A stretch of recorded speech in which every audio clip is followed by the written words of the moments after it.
इस्लामी मालियाती इदारों के लिए शरिया ऑडिट और कंप्लायंस के इस तफसीली और तहकीकी तज्ज़िये में खुश आमदीद।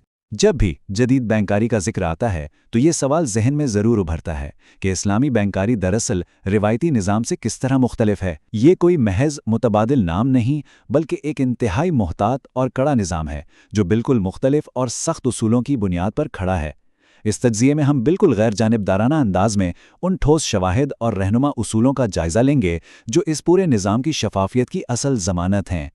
तो चलिए सीधा इस मौजू की गहराई में उतरते हैं। इस तज्ज़िये को बुनियादी तौर पर 5 हिस्सों में तकसीम किया गया है। पहला, शरिया ऑडिट की तस्वीराती अहमियत। दूसरा, शरिया कंप्लायंस की जिम्मेदारी किस पर है। तीसरा, शरिया एडवाइज़र का कलीदी किरदार। चौथा, कंप्लायंस के रहनुमा उसूल। और आखिर में पांचवां, शरिया ऑडिट का अमली तरीकाकार। दर हकीकत यही वो 5 सुतून हैं जो इस्लामी बैंकों की रोज़मर्रा की दयानतदारी का असल ढांचा बनाते हैं। अब यहाँ सबसे बड़ा सवाल ये पैदा होता है कि जदीद दौर के इस इंतहाई पेचीदा मालियाती निज़ाम में जहाँ रोज़ाना लाखों ट्रांजैक्शंस हो रही हैं, वहाँ सख्त शरिया कंप्लायंस की अमली ज़मानत आखिर कैसे दी जा सकती है। ज़रा सोचिए, ये महज कोई नज़रियाती बहस नहीं है, बल्कि किसी भी इस्लामी मालियाती इदारे के लिए ये सबसे बड़ा और हतमी ऑपरेशनल चैलेंज है कि वो हर लम्हा अपने उसूलों पर कायम रहे। पहला हिस्सा है शरिया ऑडिट की तस्वीराती यानी स्ट्रेटेजिक अहमियत। ये समझना बेहद ज़रूरी है कि इस्लामी मालियाती इदारों में ऑडिट महज किसी रेगुलेटरी चेकलिस्ट पर टिक लगाने का नाम बिल्कुल नहीं है। ये दरअसल वो वाहिद और बुनियादी मैकेनिज़्म है जिसके ज़रिए सरमायाकारों से लेकर आम खातादारों तक का एतमाद कायम किया जाता है।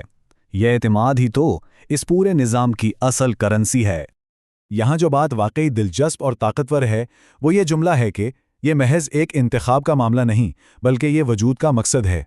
यानी कंप्लायंस, इख्तियार या मर्ज़ी का कोई मामला है ही नहीं। ये बिल्कुल वाज़ेह है कि शरीयत की पासदारी ही वो वाहिद जवाज़ है जिसकी बुनियाद पर एक इस्लामी इदारा वजूद में आता है। अगर खुदा न खास्ता शरीयत की मुकम्मल पासदारी नहीं हो रही तो यूँ समझिए कि इस इदारे के वजूद का बुनियादी मकसद ही ख़त्म हो जाता है। आगे बढ़ते हैं जिम्मेदारियों की तकसीम और कंप्लायंस के ढांचे की तरफ। अब जाहिर है वजूद के इतने बड़े मकसद को बरकरार रखने का काम किसी एक फ़र्द या महज एक डिपार्टमेंट पर तो नहीं छोड़ा जा सकता, है ना। इसके लिए पूरे के पूरे इदारे में जिम्मेदारियों का एक बाहम जुड़ा हुआ जाल दरकार होता है, और ये जाल हमेशा ऊपर से नीचे की जानिब यानी टॉप डाउन अप्रोच के तहत काम करता है। पहले मरहले में सीनियर मैनेजमेंट सिमत का तयन करती है और वो साजगार माहौल फराहम करती है। दूसरे मरहले में महकमाना सरबराहान कड़ी निगरानी करते हैं, और फिर तीसरे मरहले में बारी आती है आम अमले की, जो इन उसूलों का रोज़मर्रा की बुनियाद पर निफाज करता है। मतलब ये कि इदारे के हर एक फ़र्द पर, चाहे वो किसी भी ओहदे पर हो, शफ़ाफियत की एक मखसूस जिम्मेदारी आयद होती है। तंजीमी ढांचे के बाद हम आते हैं आला तरीन अथॉरिटी पर, जो कि शरिया एडवाइज़र और शरिया बोर्ड है। ये दर हकीकत वो सुप्रीम पॉलिसी साज हैं जो इदारे की हर एक हरकत, हर एक प्रोडक्ट को शरीयत के तराजू में तोलते हैं। तो यहाँ समझने वाली सबसे अहम बात यह है कि कोई भी प्रोडक्ट, पॉलिसी या सर्विस इस बोर्ड की सरीह मंजूरी के बगैर मार्केट में आ ही नहीं सकती। ये बोर्ड इस्लामी शरीयत की रोशनी में तमाम सरगर्मियों की कड़ी निगरानी करता है, प्रोडक्ट के तस्वुरात से लेकर दस्तावेजात तक की मंजूरी देता है। सालाना शरिया ऑडिट का इनेकाद और उसकी निगरानी, और फिर सालाना शरिया रिपोर्ट का इजरा, ये सब इनके जिम्मे हैं। हर चीज़ उनकी इंतहाई बारीकबीन निगाहों से गुजरना लाजमी है। अब आते हैं चौथे हिस्से की तरफ, उसूलों का अमली निफाज यानी कंप्लायंस के रहनुमा उसूल। निगरानी करने वाले अफराद से हटकर ये देखना ज़रूरी है कि वो कौन से सख्त फ्रेमवर्क्स और उसूल हैं जो अमली बैंकारी में लागू किए जाते हैं। आखिर शरिया की हिदायत को डेबिट और क्रेडिट की ज़ुबान में कैसे ढाला जाता है। इन उसूलों का दायराकार हैरान कुन हद तक वसी है। तमाम प्रोडक्ट्स, सर्विसेज और लेन देन के मुआहिदों की जांच पड़ताल तो होती ही है, लेकिन इसके साथ साथ अकाउंटिंग इंदराज, डिपॉजिट पूल मैनेजमेंट और चार्जेस के शेड्यूल की बाकायदा तौसीक भी की जाती है। यहाँ तक कि जो आईटी सिस्टम्स रोज़मर्रा की अकाउंटिंग के लिए इस्तेमाल होते हैं, उनका भी इस्लामी कानून और शरई उसूलों के साथ 100% हमाहंग होना बिल्कुल शर्त है। लेकिन जब हिदायत और उसूल तय पा जाएं, तो ये कैसे यकीनी बनाया जाए कि उन पर वाकई अमल हो रहा है। यहाँ से शरिया ऑडिट फंक्शन का बाकायदा आगाज़ होता है, एक ऐसा अंदरूनी मैकेनिज़्म जो अमली तौर पर यह मॉनिटर करता है कि बोर्ड की गाइडलाइंस पर मनोआन अमल दरामद हो रहा है या नहीं। और ये नुक्ता اس بات کی بڑی شاندار وضاحت کرتا ہے کہ آڈٹ یونٹ کی غیر جانبداری کیوں اتنی اہم ہے۔ شرعیہ آڈٹ کا شعبہ ایک بالکل خود مختار یونٹ ہوتا ہے جو روایتی مینجمنٹ کو نہیں بلکہ براہ راست شرعیہ ایڈوائزر اور اعلیٰ انتظامیہ کو رپورٹ کرتا ہے۔ اس کی وجہ بالکل صاف ہے۔ آڈٹ کا عمل ہر قسم کے اندرونی دباؤ اور اثر و رسوخ سے مکمل طور پر آزاد ہونا چاہیے تاکہ غیر جانبدارانہ اور شفاف رپورٹ سامنے آ سکے۔ اب پانچویں اور آخری حصے کی طرف چلتے ہیں، آڈٹ کی ساخت اور اس کا طریقہ کار۔ فلسفی سے ہٹ کر آئیے دیکھتے ہیں کہ ایک آڈیٹر روزمرہ کی بنیاد پر عملی طور پر بینک کے آپریشنز کا معائنہ کیسے کرتا ہے۔ آڈٹ کے اس عمل کو بنیادی طور پر 3 بڑے اور اہم شعبوں میں تقسیم کیا جاتا ہے۔ پہلا، تمام تر دستاویزات، طریقہ کار اور ان کے نفاذ کا باریک بینی سے جائزہ۔ دوسرا، ڈپازٹس کا تفصیلی جائزہ۔ اور تیسرا، بینک نے جو اپنی سرمایہ کاری کر رکھی ہے اس کی کڑی جانچ پڑتال۔ آئیے آگے بڑھتے ہیں اور دیکھتے ہیں کہ سارا عمل کیسے ترتیب پاتا ہے۔ آڈیٹر کو کاغذی کارروائی یعنی پیپر ورک کی بالکل گہرائی تک جانا پڑتا ہے۔ ان دستاویزات کو مختلف کیٹیگریز میں بانٹا گیا ہے، جیسے ماسٹر ایگریمنٹس جس میں مفاہمت کی یادداشتیں شامل ہیں، پھر ٹرانزیکشن دستاویزات جیسے مرابحہ اور اجارہ کے معاہدے، اور آخر میں سیکیورٹی دستاویزات۔ ایک ایک کاغذ کا حرف بہ حرف مطالعہ کیا جاتا ہے تاکہ شرعی کمپلائنس کی گارنٹی دی جا سکے۔ سیکیورٹی دستاویزات کے حوالے سے انتہائی سخت اصول وضع کیے گئے ہیں۔ سب سے دلچسپ اور منفرد اصول مشارکہ کا ہے۔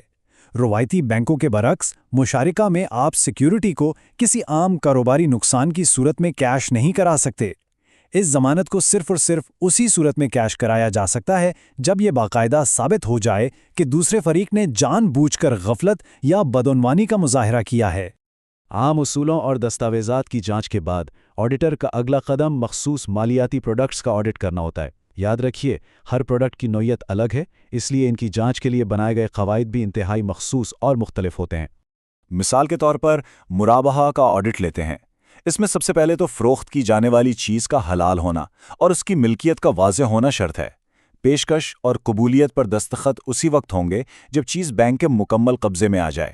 اور ہاں، سب سے اہم اور کڑی شرط یہ ہے کہ مرابحہ کو کسی صورت رول اوور نہیں کیا جا سکتا۔ اگر ادائیگی میں تاخیر ہو جائے تو قیمت بڑھا کر قرض کو ری شیڈیول کرنا شریعت میں قطعی طور پر منع ہے۔ اسی طرح استثناء کے آڈٹ کو دیکھیں۔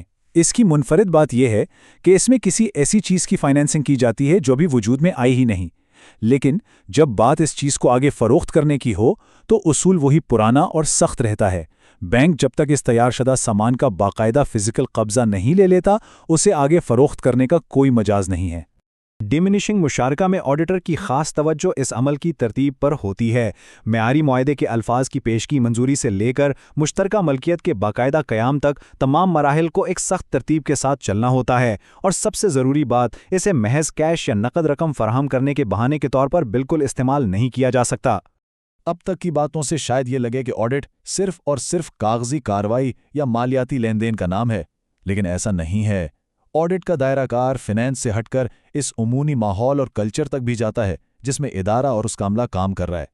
ایک آڈیٹر باقاعدہ یہ جائزہ لیتا ہے کہ برانچ کا ماحول کیسا ہے، کیا عملے کا لباس اسلامی ثقافت کے وقار کے مطابق ہے، صارفین کے ساتھ ان کا اخلاقی رویہ کیسا ہے، کیا عملے کو خود اسلامی بینکاری کے تصورات کی بنیادی سمجھ ہے بھی یا نہیں، اور کیا برانچ میں کسی بھی الجھن کی صورت میں رہنمائی کے لیے فتاوی اور شرعیہ پالیسیز موجود اور دستیاب ہیں۔ یہ تمام پہلو ایک شفاف کلچر کی عکاسی کرتے ہیں۔